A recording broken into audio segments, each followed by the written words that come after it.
We're real proud to be partnering with the Youth Endowment Fund on today's event. It's really important to shine a light on the role of youth workers and the difference that youth workers are making day in, day out on our streets, in our youth centres, in our communities, in our schools, tackling the real challenges of our era. And so this event is whoppingly oversubscribed. I'm so sorry there are people standing in the corridor. 270 signed up, and we knew if more than 250 turned up, we didn't have enough seats. You've all turned up. So, but I think that says everything you need to know about the importance of this debate, the topic, and the role of all of us coming together to focus on these things. I want to just thank that in the room today, we've got a real blend of people from violence reduction units, from schools, from funders, hundreds of youth workers, local authorities, voluntary community sector, regional colleagues, and it's amazing to have that sort of network of colleagues coming together to explore all the debates that we've got going through the day. Youth work has never been more important or needed, and I'm really optimistic at the moment. I think our time is coming. I think the moment to look positively and see the real ambition for the future is coming our way. You only have to read every report that anybody publishes and it says you need relationships, it says you need trusted adults, you need youth workers. I mean, every report you kind of read says the same thing. And whether it's about the school national curriculum or other areas of youth violence or workforce, youth work, and that's so important. And the reason it's really important is because the kind of topic of crisis of our moment is things like violence against women and girls. I mean, anyway, I think we've had 4 inquiries this week alone to go on various national radio media to talk about that topic. 1 in 5 young people need mental health support. And not all of that needs to come from CAMS or a psychologist. Actually, a youth worker who's there every week, they can touch base with, have that relationship with, go and text, go and talk to on a Wednesday night when it's raining, but actually life is just too much.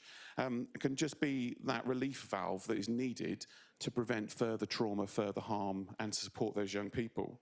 And then we can't avoid, the scourge of knife crime, which is, I think as John has brilliantly just put, sadly had to put so eloquently, that is scaring and worrying so many young people that 1 in 2 are changing the way they act and they behave. They won't walk down that street, they won't go to that location, they won't do that thing because they are nervous or worried about the consequences. And we know, talking to youth workers around the country, young people who feel they need to carry a blade because that's their they think that will keep them safe. Even all the evidence says you're more likely to be hurt by your own blade than anything else. And so, youth workers have a role to play by being that trusted adult in communities. I say this all the time, young people spend 85% of their waking hours outside of schools. So whilst our schools are an absolutely essential part of the fabric of the response and engagement of young people, we completely miss a trick when we don't support those young people in the rest of when they spend the majority of their time, their weekends, their evenings, their school holidays, etc. And that is where youth workers are on the streets, are in youth centres, are making a difference. It'd be wrong of me to sort of address a national audience and not to sort of put the context to some extent. We have lost, £1.2 billion per year of spending on youth workers. There are colleagues in this room who I know have felt the pain of that, who have wrestled day and night to keep services alive, have juggled various pots of funding. We know the average length of funding in the youth sector today is 9 months long, which means you can't employ people on permanent contracts, which is undermining the ability to employ good youth workers and keep them in post. However, I think we are starting to see that change.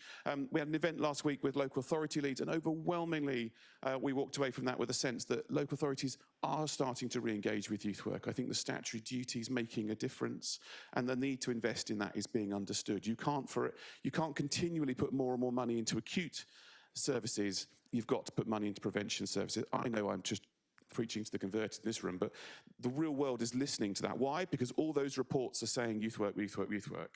And why is it saying that? It's because the evidence that you guys are working on, it's the collaboration that you guys have been working on, it's the business cases you've been putting forwards, it's the data, and we've just got to keep going more and more of that.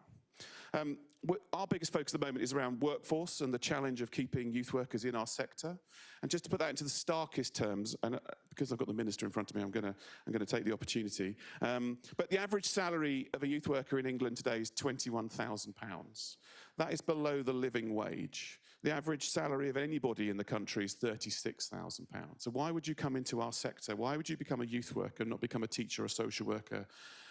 You come into our sector because you really care about young people.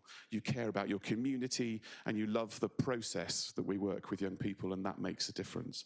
And so we've got to fix a number of things, and some of that does need to be funding because we've got to fix the salaries. We've got to create long-term contracts that pay enough.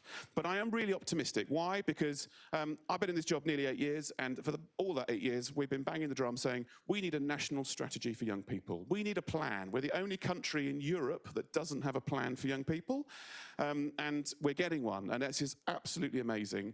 And I'm part of the expert advisory group, and I'm seeing the determination of ministers, of officials, of the whole system trying to work together to come up with a really strong plan and that's ambitious for young people. Now, whether the Treasury can come up with the cash, we don't know, but let's hope. But actually, it took 15 years to really harm the youth sector and dismantle it to the level it's now. It'll take that long to restore it, and be under no illusion, but the decline has stopped, and the investment is starting to creep in. We've got Young Futures hubs and partnerships. We've got investment that's coming through in spaces and capital investment. So this is really exciting stuff that I think is going to make a real difference. So I'm looking forward to today's conversation and the workshops we've got on all the different topics. And I thank all our speakers and guests. And yeah, I'm going to hand back to Ben and just say thank you for your time. And sorry I haven't got enough seats. We'll try and sort that out for later on. Thank you.